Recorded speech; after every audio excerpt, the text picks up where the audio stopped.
Gary Bell is making his 10th start and his second against Chicago. He lost to Gary Peters in Boston June 8th, a shutout by Peters.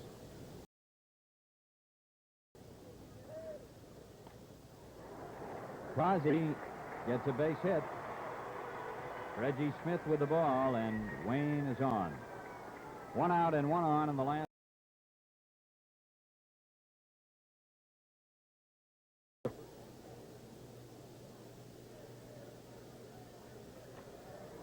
Elston rips one to right, and it's past Wagner. Howard going to second base as Leon throws it in.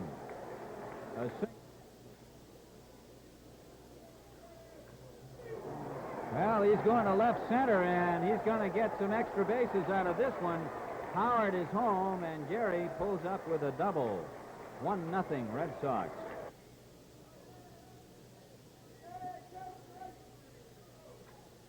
Andrews rips this one. Davis going back. He can't get it. Here's Bell around third base. And the throw to the plate. He is safe at home. Andrews going for third. And he is safe at third. And Wilbur Wood may get a start for Chicago tomorrow evening. Either Wood or Holden. Tommy Davis. Andrews tagging up. Here's the throw. Safe at home.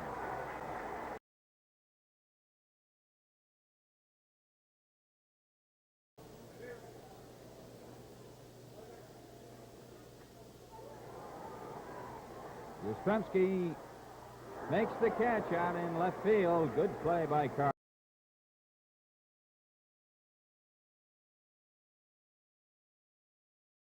1-2 the count to Petrocelli.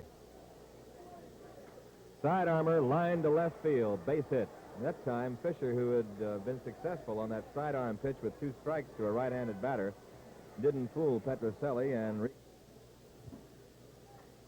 reaches for it, and that's going to be in there for a base hit. Petrocelli will hold at second. Throw coming in quickly from Wagner. So Howard. No, I wouldn't think. He got the high fastball. Fisher expected in the bunt. Goes for it and gets another base hit. Petrocelli coming to the plate. He'll score. Howard moving to third, and it's a single and another RBI for Mr. Bell. What about Joe Foy with a 3-2 count? So whatever happens, if he strikes out, Foy. One loss has worked 30 innings. And in the 30 innings, Don has come up with a good earned run out. There's a base hit, left center. Howard scores. It's 5-0. Bell holds at second. Ball 4. Yastrzemski walks to drive in a run, the 6th for the Red Sox, as Gary Bell scores. 6-0 Boston.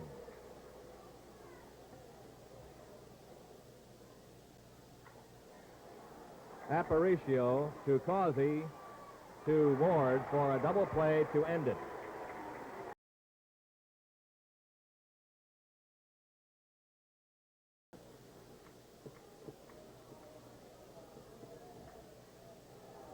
George Scott having trouble, gets it up in time for the out. Nice recovery by Scott after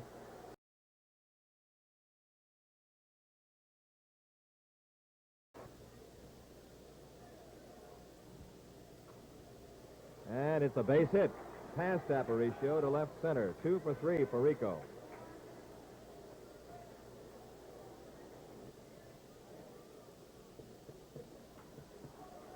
Aparicio to Causey to Ward. 6-4-3 again. That's the second double play in 2 innings.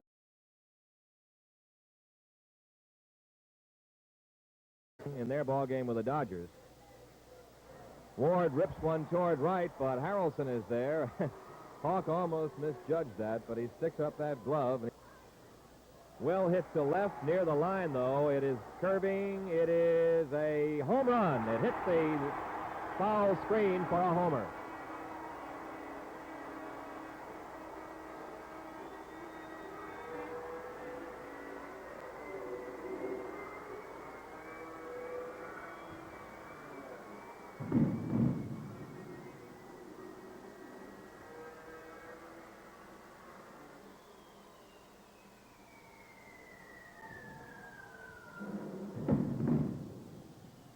Bell had retired 12 in a row before that homer. Slow ground ball. Rico has to hurry. Long stretch by Scott. Can't make the play. Kenworthy is safe. In whipping around. He takes the line drive and throws to first for the double play. Gary Bell.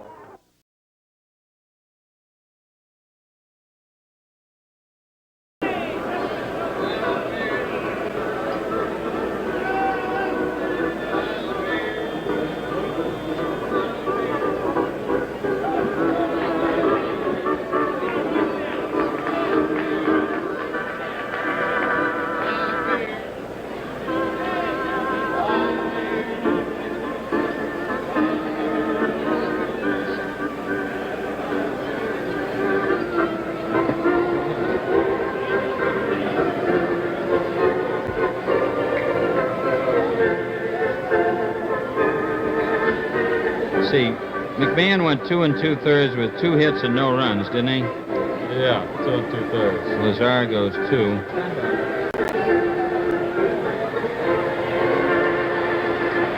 The new pitcher for the White Sox will be Hoyt Wilhelm. And as Mel mentioned, he has an earned, well, he didn't mention this, but he has an earned run average of 1.36 in 25 release appearances so far this year. And he has now appeared in 890 games, needing only 16 more appearances, and now after this, 15 more to equal the all-time record of 906 set by Cy Young. That may be another one of those records which we discussed that when Hoyt breaks it, I don't know who else will. There isn't anybody around that's even remotely near it. He seems to get better and better, Ken. Next month, he will celebrate his 45th birthday on the 26th of July. And that's quite an age to be playing baseball. But this fella just keeps going on. He keeps pumping that knuckleball, and he mixes along a fastball with it. And his fastball is sneaky, and it sometimes gives a bout of trouble. But, of course, his key pitch and basic pitch is that good knuckler.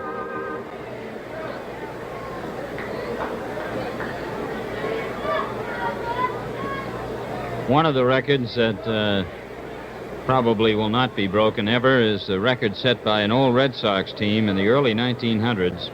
They had 148 complete games in a 154-game season.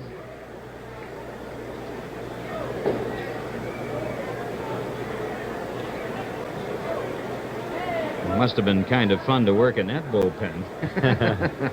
Yeah, no work at all. Summer vacation.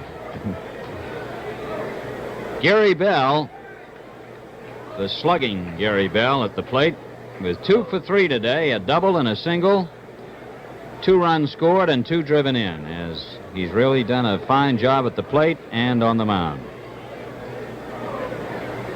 Ball 1. And on the mound, Ken, he has thrown 81 pitches in 8 innings. This can be his season low, and I'm sure low for quite some time.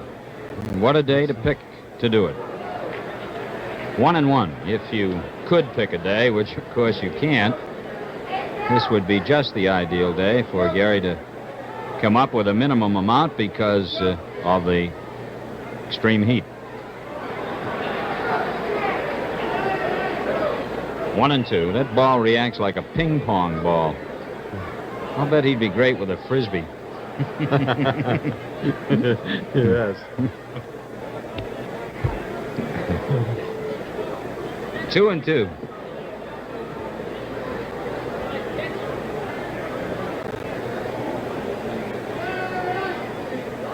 Strike 3. Bell is out. 1 away in the 9th inning.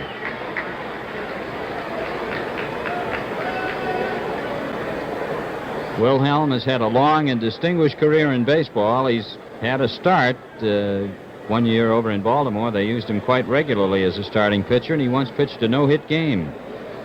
Here's Joe Foy, who has 1 for 4. We're in the 9th inning, and the Red Sox lead 6-2. 1 strike. Oh, he just makes it look so easy. Well, as we were talking earlier, Mel, with that wind blowing out, the ball even reacts more than usual today. Strike 2. Yes, he's throwing right into it, and he gives his knuckleball a chance to do a little dancing on the way up.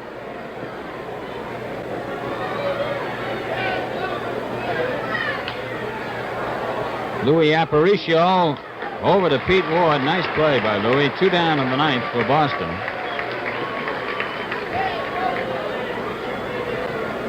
And on the way to the plate now is Mike Andrews.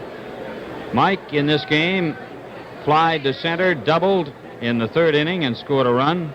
Was hit by a pitch, just brushed against his uniform in the 4th. Grounded out to 3rd in the 7th. A run scored and an RBI for Michael.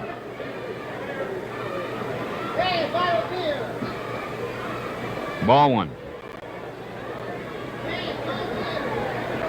Mike wants him to look at the ball, and the plate umpire does, and he just found a knuckle on it.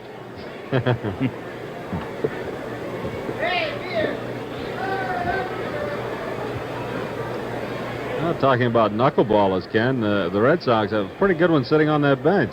Jerry Adair. Boy, Yes. he has a good one. But, of course, where he plays, he can't use it. Let's hope not.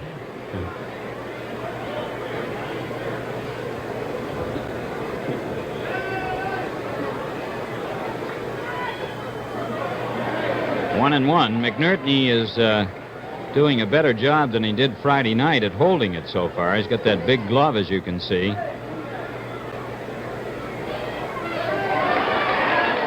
One and two.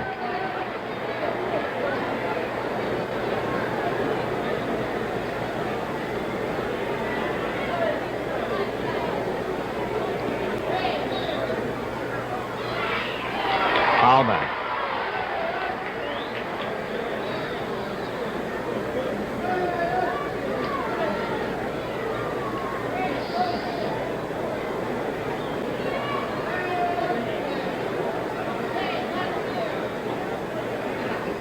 Hoyt may wind up collecting his Social Security and his player's pension and still be pitching for this ball club. Pete Wood going over, and he makes the catch. The Red Sox are out in the 9th inning. No runs, no hits, and nobody left on. And so at the end of 8 1/2, the score is Boston 6 and Chicago 2. Don't forget the highlights contained in the Red Sox 12-game homestand with the Indians, the Athletics, and the Twins. The annual Red Sox father and son game will be played next Sunday at 1 o'clock.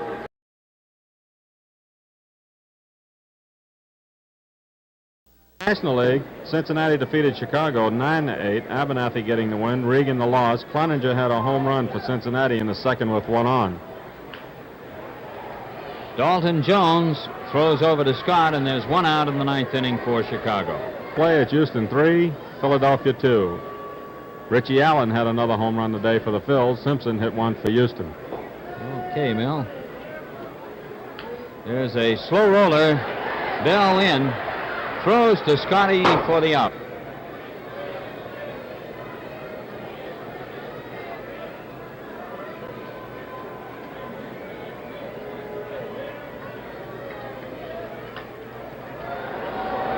High fly ball. Harrelson coming in, and Kenny makes the catch to end it. And Gary Bell has come up with a very fine effort here.